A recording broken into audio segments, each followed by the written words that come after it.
Faça um excelente dia, eu sou Fábio Marques e esse é o programa Cá Entre Nós.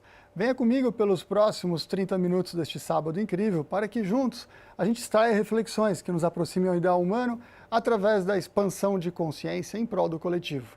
Hoje conosco está a Thaís e Roberta Bento. Tudo bem, gente? Tudo bom? Tudo bom? Tudo Obrigada bem, pelo Roberta? convite. Tudo bem, Thaís? Obrigada, Fábio. Um prazer estar aqui com você, estamos muito felizes. Obrigado, satisfação a minha.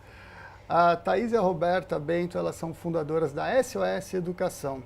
A SOS Educação, e essa é a composição que elas traduzem através de uma reflexão e através de uma efetividade prática para transformar um ecossistema da educação, criando uma fala, criando uma harmonia em uníssono entre a relação aluno, o aluno dentro do seu ecossistema, do seu microecossistema que está ali envolvendo a sua família, todos que estão ao seu entorno, mas o aluno junto com o gestor da instituição de ensino e os professores. Então elas criaram um formato, uma alquimia, vamos dizer assim, elas criaram uma fórmula mágica para que as pessoas consigam entender esses players como necessários para estarem totalmente integrados para a gente transformar uma educação de uma forma verdadeira para a nova era e adaptação para a nova era, ressignificada para a adaptação para esses novos momentos que estamos vivendo.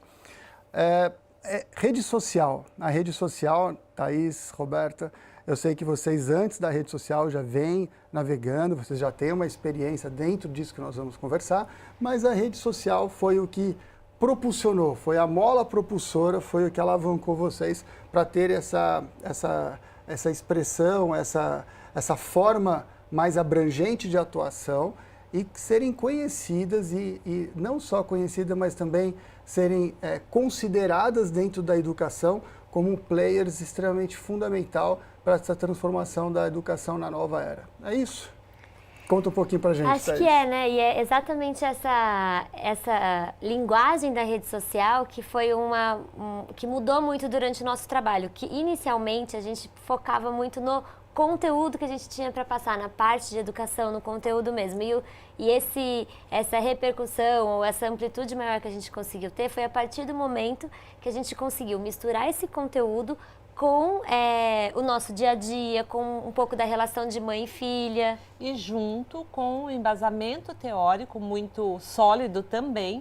Porém, o desafio a que nós nos propusemos foi ter um embasamento teórico sólido, tanto na área de educação quanto na neurociência cognitiva, mas levar a mensagem para as famílias, gestores escolares e que chegue no aluno, numa linguagem muito prática e acessível.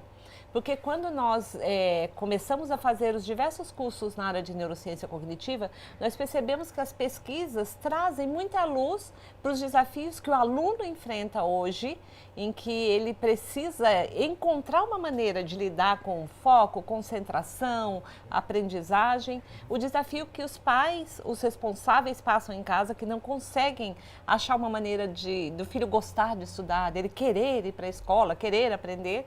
E do enorme desafio que o gestor escolar enfrenta e o professor tentando entregar aquilo que ele se propõe a fazer. Então, nós achamos que o caminho seria falar com esse tripé de família, gestor e professor, numa linguagem que faça sentido a partir das dores que eles vivenciam no dia a dia, e nós trazemos as estratégias que podem ajudar a resolver algumas dessas dores, numa linguagem simples, porém sempre com embasamento teórico. Tanto é que algumas pessoas nos mandam. Mas tem pesquisa que comprova isso? Vocês não colocaram a pesquisa. E não colocamos de propósito, porque o nosso foco é que professor, gestor, família pensem: eu vou tentar fazer isso aqui em casa hoje ou na minha sala de aula. E aquela pessoa que quiser se aprofundar, nos peça a pesquisa e aí nós enviamos. E tudo isso para ajudar a fazer as pessoas entenderem que não existe uma resposta única para um desafio tão gigantesco quanto é o desafio da educação, mas nós precisamos nos movimentar porque a educação continuará a ser o caminho para a gente construir um futuro melhor. A educação ainda é a resposta para a gente conseguir construir um futuro melhor, né? Na percepção de vocês, esse é o caminho. Agora, a educação, pegando esse gancho da sua fala agora, Roberta, a educação, a gente pega, por exemplo, uma Harvard. Uma Harvard é uma faculdade renomada, considerada uma referência de educação.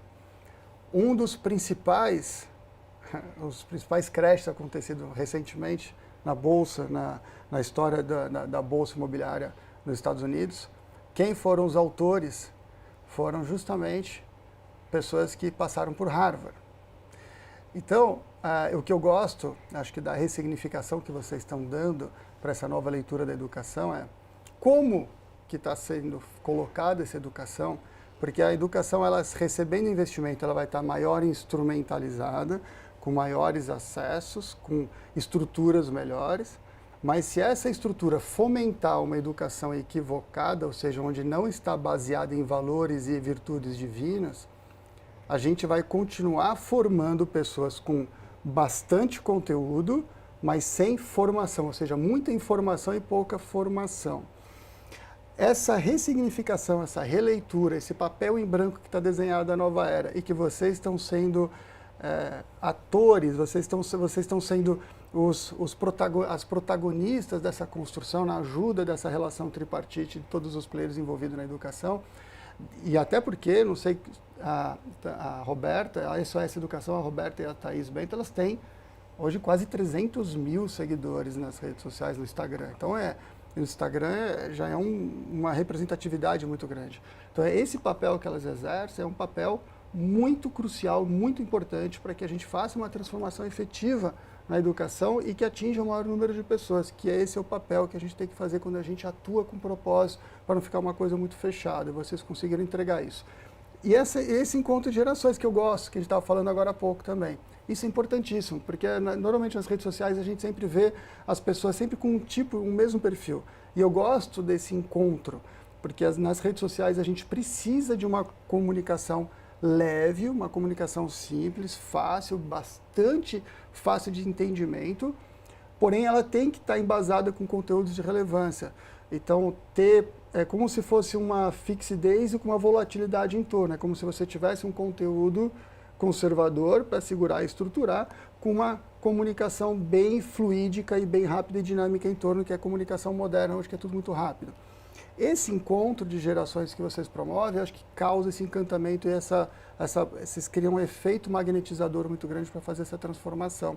Na educação, então, voltando a essa questão, eu acho que é um ponto importante para destacar, como que vocês navegam com esse cuidado? Falar, olha, nós temos aqui bastante conteúdo para ser entregue, mas se esse conteúdo for colocado numa base não sólida, esse conteúdo vai ter um efeito contrário.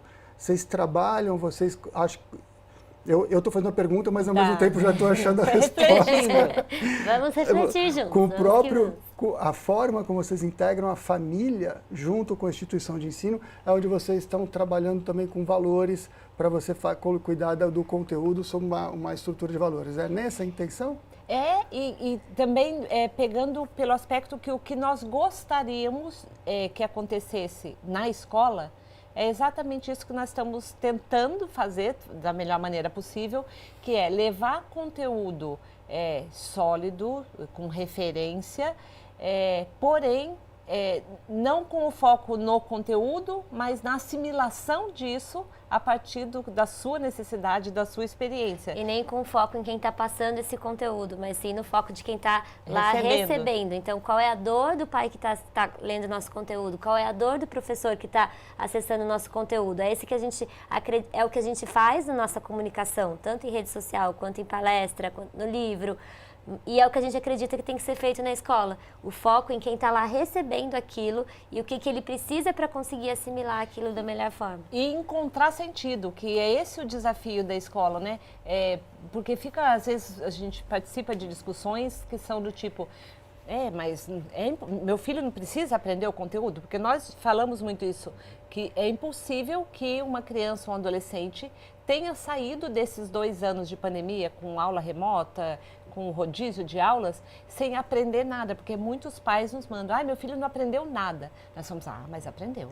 Ele aprendeu, ele desenvolveu flexibilidade, ele se descobriu como estudante, ele descobriu maneiras que não funcionam para ele aprender, ele teve que trabalhar autoestima, colaboração. Então, ele aprendeu muita coisa assim. Não é o conteúdo da escola isoladamente que vai identificar se o seu filho evoluiu ou não. É essa a nossa luta. E aí, muitas vezes, a gente tem pessoas que questionam, mas ele não precisa do conteúdo? Precisa. Mas ele precisa disso para compor esse ser integral em que ele vai se transformar, e só ele vai poder selecionar que conteúdos vão ser mais importantes para ele. Mas nós temos que encontrar formas de alimentar, né, de recursos à memória desses alunos, ao mesmo tempo que nós ajudamos para que eles desenvolvam as habilidades socioemocionais e aprendam a conviver, a aplicar esse conteúdo para melhorar o entorno onde ele está. Mas é muito difícil para os pais que cresceram com aquele foco do boletim, da nota, do passou ou não passou. Está na turma A ou na turma B, né? Aquela cultura do bestinho, eu quero que meu filho seja o the best em tudo. E a gente fala, não, seu filho, ele precisa aprender a conviver e aplicar de alguma forma os conteúdos que a escola estiver ensinando. Senão, né, porque muitas vezes hoje, qual que é o grande desafio das empresas? É contratar funcionários que deem conta do desafio que a gente já tem hoje no mundo do trabalho. E muitas vezes nós contratamos pelo currículo e demitimos pela postura, pelo envolvimento, pelas atitudes, porque falta habilidade para enfrentar no dia a dia, para resolver problemas. E aí a gente acredita, assim, também, assim como você falou, na educação como uma grande solução para muitos desses problemas, mas uma coisa que a gente sempre tem muito como missão também é essa valorização da educação que a gente não tem hoje em dia. Então, para a gente conseguir toda essa solidez de conteúdo, essa fluidez de conseguir atingir o aluno, a gente precisa que os professores sejam valorizados. A gente precisa que os melhores profissionais do mercado queiram ser professores, e isso não é uma coisa que a gente tem hoje em dia. Então, é uma luta muito forte que a gente tem também, pensando nisso da geração, das duas gerações, do quanto de gente a gente consegue atingir, de mostrar que a educação é uma profissão que precisa ser valorizada. Quando eu antes de ir para a faculdade de educação, eu fui fazer administração. E quando eu decidi trocar de curso, muitas pessoas foram falar para minha mãe, nossa, mas você investiu tanto nos estudos dela para agora ela virar professora? Então imagina como eu ficava brava, porque eu sou professora. Eu vou lançar já um desafio para vocês, para a gente conversar no próximo bloco, que é a questão do conhecimento, levar o conhecimento e fazer com que o aluno, o receptor do conhecimento, ele se apaixone pelo conhecimento como um fim, não como um meio. Não quero ter o conhecimento só para passar de ano ou para conseguir um diploma para poder entrar na faculdade ou coisa do gênero. Mas o conhecimento em si como algo valoroso, como fazer isso e como fazer com que o aluno se apaixone pelo conhecimento em si, tá? Vamos bater um papo nos próximos blocos a respeito disso, tá bom, gente? Desses 2 minutinhos a gente volta, a Roberta e a Thaís Bento da SOS Educação vão discorrer a respeito desse tema para a gente poder avançar. Enquanto isso, vocês fiquem refletindo a respeito do que nós conversamos agora. Até logo.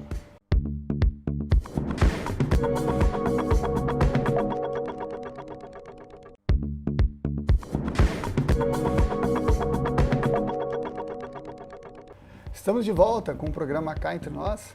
Hoje aqui conversando com as fundadoras da SOS Educação, a Thaís e a Roberta Bento. No primeiro bloco a gente estava discutindo algumas questões relativas à educação sob uma ótica da nova era e como que a gente ressignificar esse novo momento que estamos vivendo e levar uma formatação mais oxigenada da educação para as pessoas. E no final do primeiro bloco a gente conversou e eu lancei um desafio para vocês. Levar o conhecimento é o papel, teoricamente, das instituições de ensino. E levar a paixão pelo conhecimento. Esse é um desafio que nem todas as instituições estão preparadas e talvez nem todos os professores estejam preparados. Porque os próprios professores, na minha percepção, às vezes, também estão ali, eles também têm que passar aquela paixão para inspirar os alunos. Falar assim, eu mesmo, quando fiz direito, eu não gostava de direito tributário, por exemplo. Até ter um professor que ele falava do direito tributário com uma paixão, de uma forma tal, que eu até hoje uso termos do direito tributário que aprendi com ele, apesar de nunca ter atuado como advogado tributarista. Então ele conseguiu despertar isso em mim. Eu acho que é um pouco essa relação que eu vejo. Ainda temos que fazer com que o aluno, ele não esteja lá, eu não vejo a hora de terminar isso aqui que eu estou lendo porque eu preciso já brincar, ou que eu preciso jogar bola, eu quero, mas, nossa, imagina que fantástico a gente conseguir despertar, não vejo a hora de chegar para estudar aquilo porque vou sair uma pessoa melhor do que eu entrei após terminar aquela leitura. Despertar essa paixão ainda no aluno, o conhecimento como um fim, não como um meio, é um grande desafio ainda, né? É um desafio gigantesco, especialmente nos tempos atuais, dessa geração que nasceu com a possibilidade da internet na palma da mão. E por isso a nossa fala direcionada é a unir a escola, o professor e a família, porque nenhum dos três sozinho vai conseguir isso. E a tendência é que os três tentem focar só na hora dos estudos, na hora da aula, quando na verdade, para esse aluno conseguir ter a paixão pelo aprendizado, a vontade para aprender, para estudar, ele precisa também de ajustes na rotina fora do momento dos estudos. Porque não é na hora de estudar que a gente desenvolve concentração, foco, paciência. Tudo isso precisa ser desenvolvido fora da hora dos estudos. E hoje em dia, a gente vive numa rotina em que todos os momentos do nosso dia a dia, a gente está fazendo várias coisas ao mesmo tempo, a gente está super estimulado, super conectado. E, na verdade, para aprender, o nosso cérebro precisa saber focar em uma atividade de cada vez. Então, um desafio muito grande para os dias de hoje é conseguir esse clique que a gente tenta mostrar muito para as famílias e para os educadores do que precisa ser feito também fora da hora dos estudos, que vai ter um impacto muito grande na hora de estudar. Refeições sem tela, a hora que estiver assistindo uma série que ele gosta, nenhum outro estímulo simultâneo, momentos da leitura em casa, isso como papel da família. Para os professores, nós vemos uma carência muito grande de melhoria na formação desse professor durante a faculdade, na formação continuada e materiais didáticos que favoreçam uma aplicação mais dinâmica, mais envolvente, realmente um aprendizado ativo por parte do aluno. E existe uma pesquisa que já é aplicada e nos países que estão no topo do ranking da educação mundial, Singapura, Finlândia, em que está comprovado que a motivação do aluno para buscar novos conhecimentos depende de 3 fatores. O primeiro deles é autonomia. Então, quanto mais em casa, aí vem o papel da família, desde pequena essa criança é estimulada a comer sozinha, a guardar os próprios brinquedos. Mais autônoma ela é, mais chance dela desenvolver o gosto por aprender. O segundo ponto é o sentimento de competência e tem muito a ver com a autoestima, é acreditar que ele é capaz. Mas se a criança cresce com todo mundo antecipando um desejo que ela ainda não teve e sem oportunidades para praticar até que ela domine algumas posturas, atitudes, abotoar a própria roupa, servir a própria comida e que ela receba um elogio por isso. Os pais precisam elogiar coisas simples do dia a dia, colocou o prato na pia, filho, que orgulho, não é mais do que obrigação, é assim que ele se sente capaz. E o terceiro ponto, que a pandemia impactou muito, é a sensação de pertencimento. Tá bom. Precisa sentir que ele pertence a um grupo maior. Você sabe que essa sensação de pertencimento, eu conversei aqui um dia com o professor Carlinhos Rocha, e a gente estava justamente falando sobre esse retorno às aulas e a presença física, a importância do relacionamento, do grupo, da comunidade, e como que isso é importante. Aliás, o Carlinhos Rocha, o professor, a gente vai passar um vídeo dele aqui que ele vai contribuir, até porque ele é um professor da Universidade Anhembi Morumbi, do Grupo Ânima Educação. O Grupo Ânima Educação eu conheço já há algum tempo, e eles estão com o pé em cima da bola, muito forte, com muita competência, muita consciência sobre esse novo momento que nós estamos vivendo. Eles criaram uma matriz curricular chamada E2A. Eles vão falar um pouquinho aqui, coisa rápida, a gente já volta para debater um pouco sobre isso, tá bom? Olá, meu amigo Fábio, olá a todos que estão participando do programa nesta manhã. Falar sobre o processo ensino-aprendizagem, falar sobre educação, requer constante atualização, requer mudanças em muitas coisas que até então pareciam imutáveis. A relação ensino-aprendizagem atualmente, pelo menos aqui no Brasil, já acontece há um tempo em outros países mais desenvolvidos, requer mudanças em alguns paradigmas.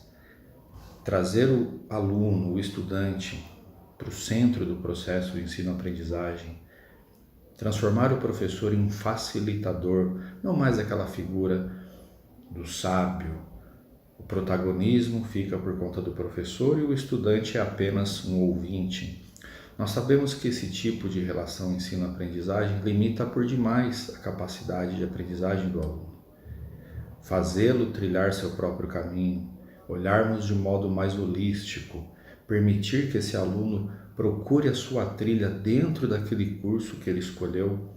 Eu quero ser um psicólogo, um fisioterapeuta, mas eu tenho características que dentro da área da psicologia, dentro da fisioterapia, podem me tornar um profissional mais habilidoso, com maiores competências, habilidades, com atitudes diferentes em determinadas áreas.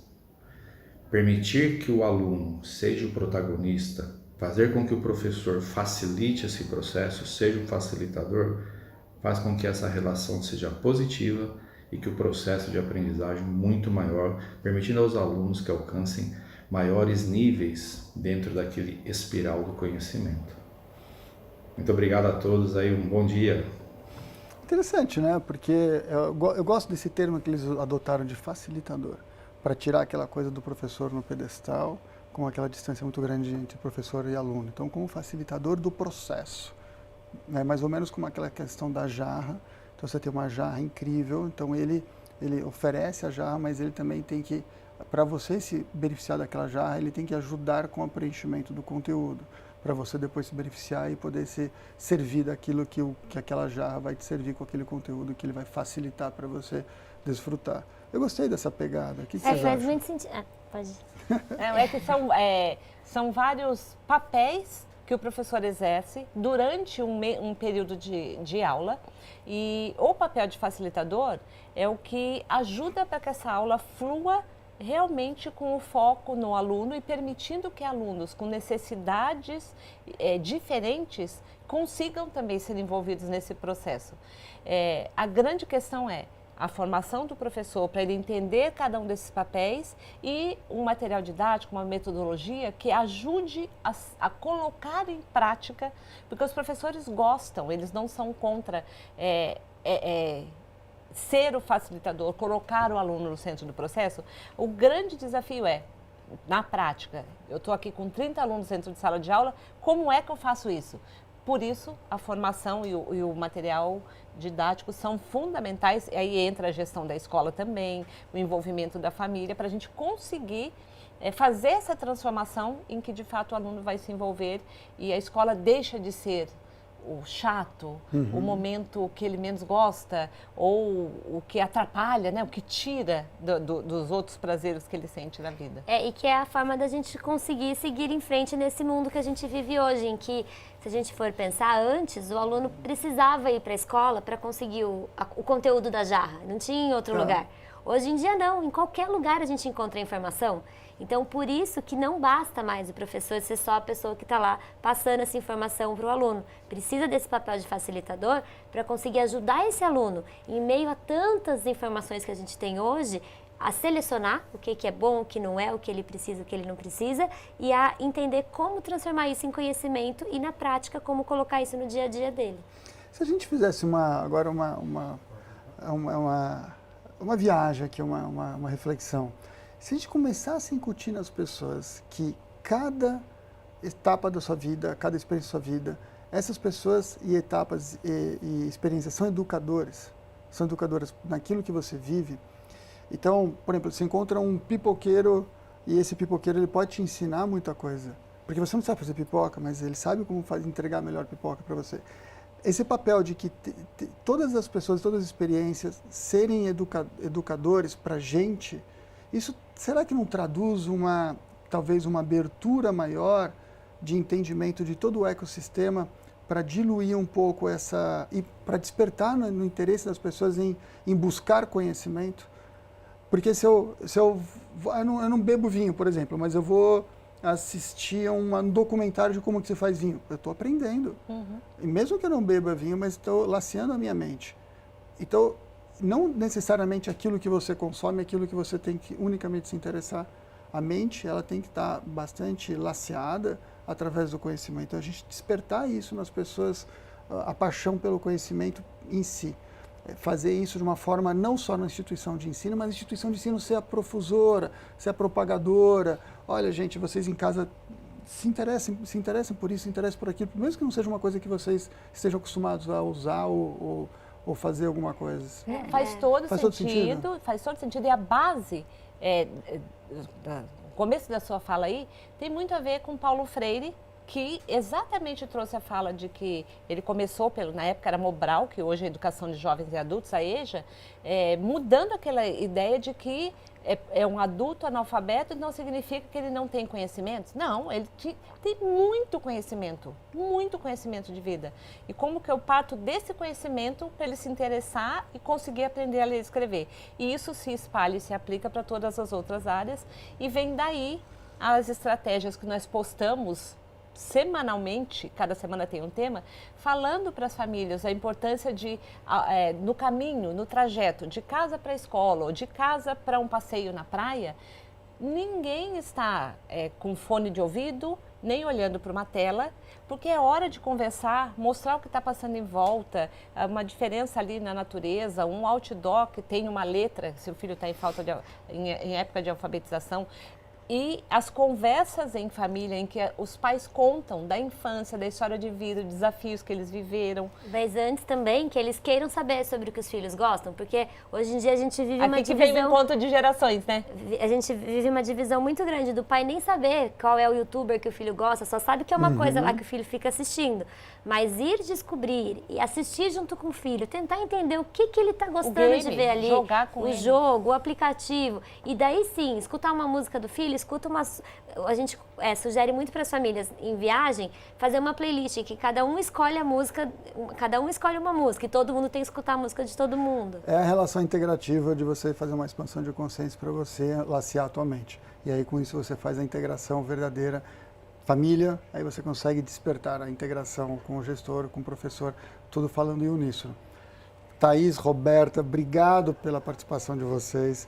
Educação, para a gente, é um dos pilares mais importantes para a gente poder fazer uma transformação no coletivo, principalmente nessa nova era. Muito obrigado. Obrigada, viu? Muito obrigado. obrigado.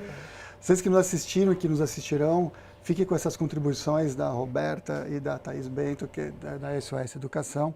Quero agradecer aqui toda a equipe, o Lucas, o Tavinho, quero agradecer a Embi Morumbi também, o vídeo do Carlinhos, e todos que ajudam a fazer esse programa para que vocês em casa possam sair deste programa com reflexões adicionais e que se transformem como seres humanos e que consigam encantar as pessoas do seu entorno e criemos assim juntos uma corrente do bem. Até o próximo sábado às 9h30 aqui no Cá Entre Nós, aqui na Band.